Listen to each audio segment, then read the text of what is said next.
Aujourd'hui, le mot road trip prend tout son sens puisque nous allons partir d'Antibes et visiter les villes de Fréjus, Saint-Raphaël, Port-Grimaud, Sainte-Maxime et Saint-Tropez.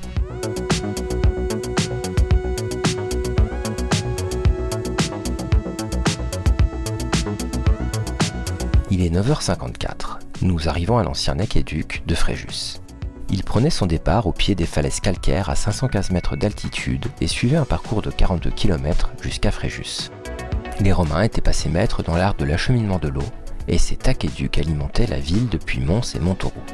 La plus grande partie de l'aqueduc était souterraine pour des raisons de sécurité et de salubrité.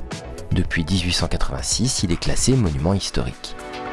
Nous marchons maintenant en direction de la Villa Aurélienne, qui est entourée d'un parc de 23 hectares. C'est la plus belle résidence de villégiature construite à Fréjus à la fin du XIXe siècle. Depuis 1989, elle figure à l'inventaire supplémentaire des monuments historiques. Réhabilité, c'est à présent un lieu culturel où l'on pourra assister à des expositions, des concerts et des fêtes dans le parc.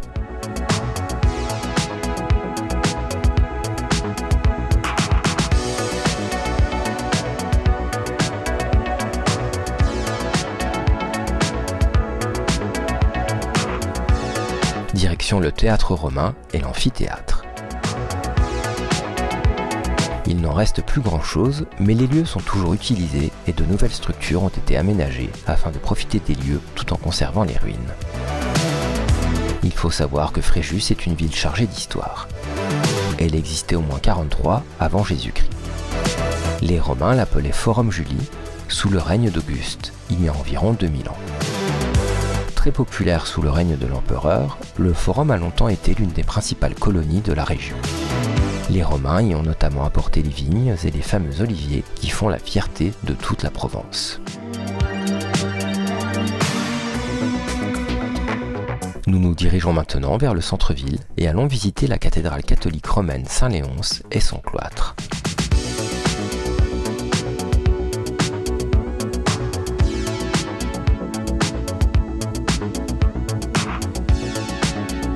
Le groupe épiscopal est constitué de deux églises, celle de Notre-Dame et celle de Saint-Étienne, auxquelles il convient de rajouter le baptistère datant du 5e siècle, le palais épiscopal et le cloître. L'entrée coûte 6 € par personne.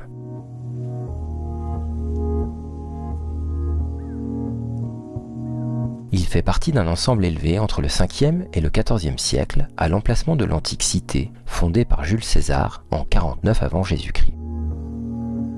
Le cloître a été édifié au XIIIe siècle avec des pierres taillées dans le grès polychrome de l'Estérel et des pierres de remploi prélevées sur les monuments antiques de la ville.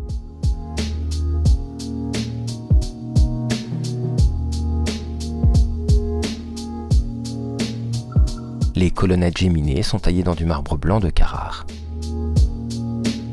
Le cloître, d'abord voûté de pierre, reçut un plancher de bois au XIVe siècle lorsqu'on ajouta un étage au-dessus des galeries. Chaque haie d'entre vous est décorée et chose intéressante, ces décorations sont peintes en extérieur. C'est le bestiaire du cloître. Le cloître était le lieu de passage des fidèles vers les églises. Dans la galerie est, un arc signale l'entrée vers l'église Saint-Étienne. Dans la galerie sud, un autre arc signale cette fois l'entrée vers la cathédrale primitive.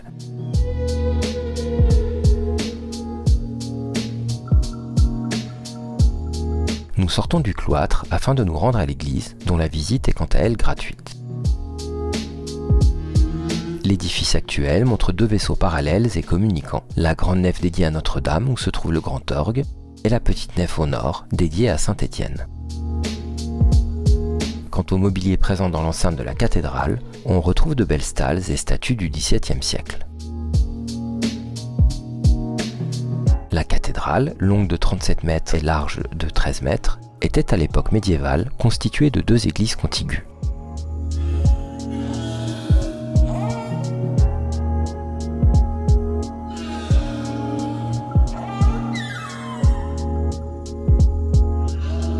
Le clocher que l'on peut admirer aujourd'hui date du XIIIe siècle.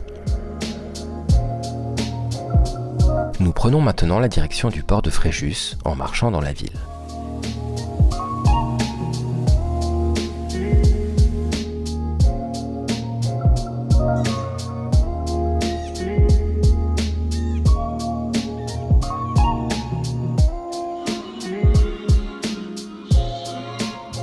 Après la vieille ville, autre point d'intérêt, le port de Fréjus. On y flâne le long de ces petites rues piétonnes bordées par la Méditerranée. Ce sera l'occasion idéale pour savourer une glace ou boire un verre en terrasse. Fréjus, ce sont aussi la plage du centre-ville, qui offre une jolie vue sur le port, et la plage de Saint-Égulphe, qui est une des plus grandes plages du territoire Estérel Côte d'Azur, avec ses quelques 800 mètres de long. Exposé au vent, c'est un spot de kitesurf et de planche à voile reconnu. Pour les amoureux de la nature, un arrêt s'impose aux étangs de Villepay, qui forment l'une des rares zones humides littorales de la région et constitue un site particulièrement intéressant pour sa flore, sa faune et ses paysages.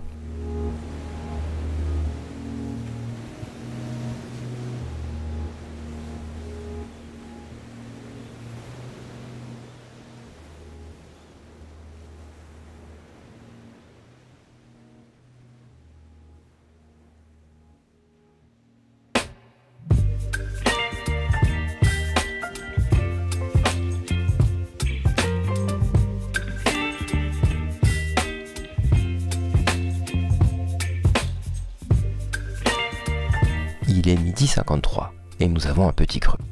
Nous nous arrêtons donc brièvement dans une boulangerie. Entre Cannes et Saint-Tropez, Saint-Raphaël est implanté en bord de mer, au pied du somptueux massif de l'Estérel. Avant d'être une ville prisée par les touristes, Saint-Raphaël était un village habité par des paysans.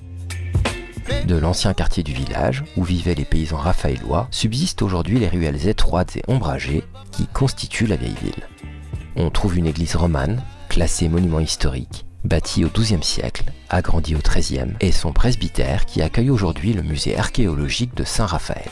Sa tour de guet de 22 mètres, datée aux environs du XIVe siècle, offre un splendide panorama.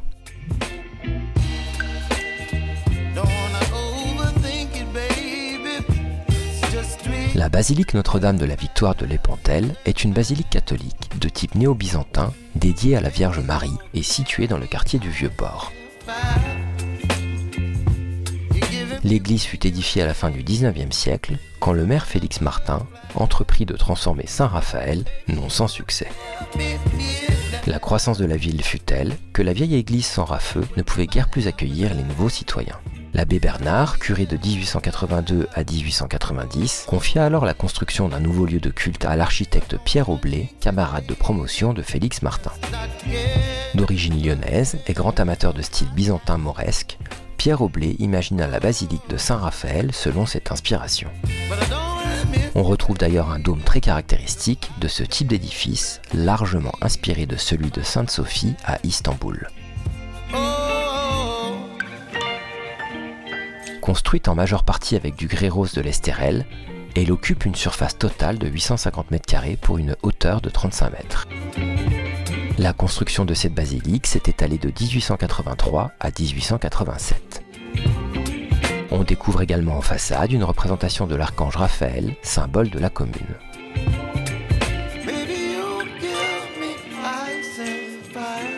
L'église est baptisée ainsi en hommage à une célèbre bataille maritime où les forces chrétiennes mirent en déroute la flotte ottomane le 5 octobre 1571. Le Vatican l'a élevée à la dignité de basilique en 2004.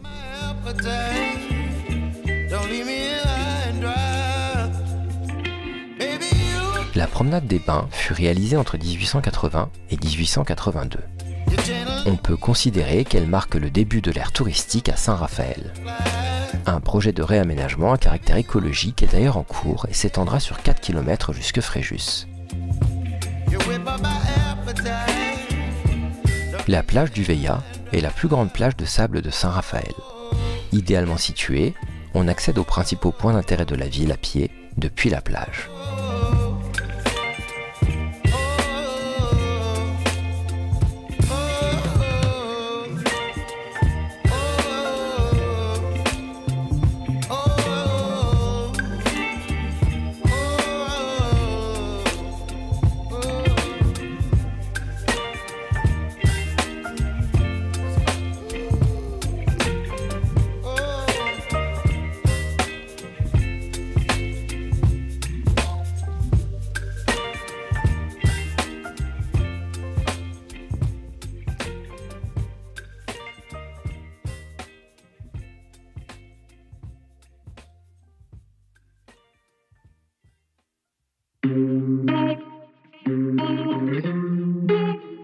jardin Bonaparte domine la baie et le vieux port avec 20 000 m² de jardin.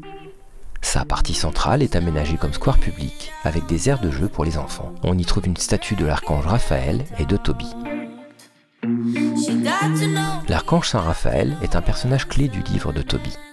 Ayant pris une apparence humaine et sous le nom d'emprunt d'Azarias, il se présente au jeune Tobie et lui propose de le conduire en Médie, où son père l'envoie pour recouvrer une dette. Saint Raphaël sera le protecteur de Tobie tout au long de son périple. Selon les explications de l'artiste, l'archange Raphaël a été réalisé tout en nuances. Son bras représente l'ouverture vers l'infini et dans son prolongement, son doigt pointe à l'est, l'aube nouvelle.